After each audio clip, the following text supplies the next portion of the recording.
How you doing, gents? Leaders of the pack conquering the world. So I have Nathan. I'm driving to prayers, morning prayers, and I thought that I would just connect with you guys on something that came to me this morning, especially when I was getting ready for prayers. So the Jewish people pray 3 times a day, structured prayers. Within those structured prayers, we also have other prayers that we can put in, personal prayers, but there's absolute structure to it. Sorry about that. It's actually, who's that? Ned! G'day, mate. Driving on a bit of a rocky road over here. Those prayers are actually structured around the sacrifices that were in the temple. So what I wanted to talk to you guys about is structure. If you think about it, man is structure compared to woman. Hey Ned. Man is structure compared to woman. If you think about women, and this is recognizing that God has created us beautifully in His image, perfectly as man and as woman. Let's take a look at the woman. A woman is all about cycles. She's all about change. She's all about different environments. Let's just straight out. A woman has her period cycle, right? Which goes all, in different cycles, emotionally, physically. Everything is constantly changing for her. Now, she's created in that way in order to be able to create and to create more children, to bring greatness to the world. Man is structure. Man is an assured rock that needs to know that today I can't be one thing and tomorrow another thing unless I'm growing. I need to know who I am as a man today, the same as I'm going to know who I am as a man tomorrow. I don't have a cycle. All I have is growth. Does that make sense? I do not have a cycle. I'm not female. I don't have my period. I don't change. God hasn't made me in that way that I am constantly changing. He has made me in a way that I'm constantly growing.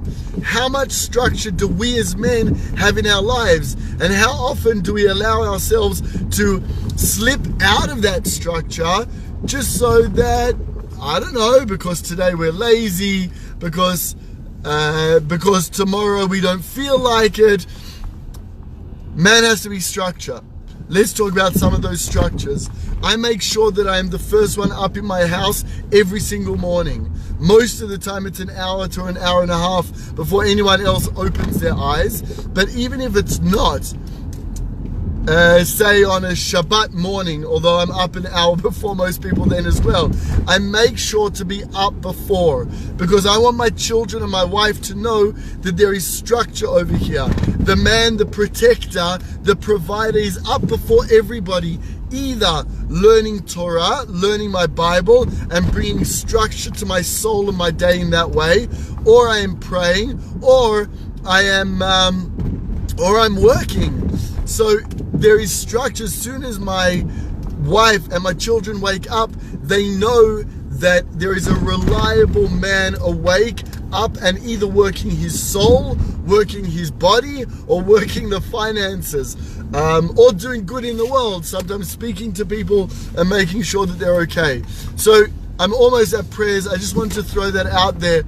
Hey Digby, how you doing, man? Now people start to come on, now that I'm at prayers. That's fine. So men, if we're going to be leaders of the pack, we're going to be reliable, we have to be structured. We have to have times in the day that we are doing specific things every single day. There has to be times in the week that we are doing things every single day of that week.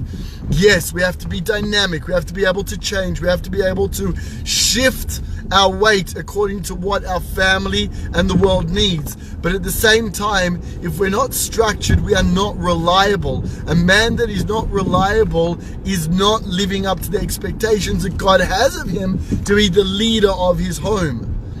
Let's just think about this. Let's say I'm a child in a man's house, and one morning I wake up and dad's up, He's working out, he's doing his push-ups and sit-ups and whatever it is, or he's got his Bible open, or he's praying, or he's working, he's doing something, you go, wow, I'm so inspired, I'm so proud of my dad. I don't know, he was awake when I went to sleep, he's awake when I wake up. What does this man do? He's Superman, right? The next day, the same kid wakes up and he's like, his alarm's going off, ready for that structure. Dad, that reliable man, hey Sean, that reliable man, where is he? Walks around the house, he's not in the lounge room learning Bible, he's not on the floor doing his sit-ups. Oh, he's in bed. Oh, that's weird. Hey Sean, so good to see you, brother. What? Where is Dad? Oh, okay, fine. Next day, he's not even there. He's somewhere else. And then the next day, he's asleep again. Are you reliable to that child? Not only are you reliable in the morning, where was Dad during the night? What happens if something happened? What happens if something happened? Was my father there to protect me? When a child goes to sleep and their father is awake, and a child wakes up and their father is awake, they feel protected. They feel that they can trust that man, that dad, that Abba in their life. Now, this is a powerful thing. We as fathers, if we are structured and we are reliable, we as husbands, if we are structured and reliable, we are paralleling ourselves for those people around us to God, to our Father. If we are structured in the service of our Father, or if you don't believe in God, we are structured in the service of the world or in our growth, whatever that may be, then we teach our wife, we teach our children to be to know that there is something above them that is reliable. And that can be God, that can be the universe, whatever it is that you believe in. But there is something there that when I don't know what to do, or when I don't know what the next step is, or I'm worried or I'm scared as a wife or a child, I know that I have something physical right here. That's my father and my husband. And I have something spiritual that is my Father in heaven who is looking after me. It says in Psalms, Hinel lo yanum v'lo yishan. God never sleeps and he never rests. So don't let that get to our heads, men, that we're like God. But that is the parallel that our families get to have when they look at a structured, reliable male in their life. You and I, they then understand, wow, there's a structure, something reliable. My husband, my father, I also have a God that never ever sleeps. What did you say, Sean? Our job as a father is ongoing mission. That's right, as God's is, 100%. It's never ending, guys. If you're tired, I always tell my friends, I'll sleep when I die. There's a long time to sleep once we die, a real long time.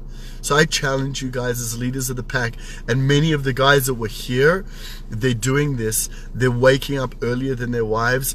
People like Sean can't help it because he works night shifts, but he do it anyway. There's an amazing guy, Gabriel, who was here, one of the 13 leaders of the pack who came here. He wakes up now at 3 a.m. to walk his wife, who works shifts, out to her car to protect her, to send her on her way in peace every single day. And when he doesn't, we kick his butt for not doing it. There's a structure there, and his wife has fallen back in love deeper than she ever was because of things like that he's doing in his life. So I'm going to run now because I now have 3 minutes. And by the way, Emerald is like my like 0.01%. Many of you know that, right? But when it comes to structure of getting up and being up before my family, I make sure that happens, because who knows what the aftermath of that is. Who knows what that's going to do for my children, for my boys, to know that they get up before their wives and children. I know that sets an expectation for my girls. Who do I want to marry? Do I want to marry some dude who like sleeps in as much as he can? Or do I want to marry someone who is like my dad, or is like my dad, who's a rock, who's reliable, who I know, at least, who I think as a child, according to my perception, never ever sleeps? We're going to have so much more of this, guys. Thank you so much for being here.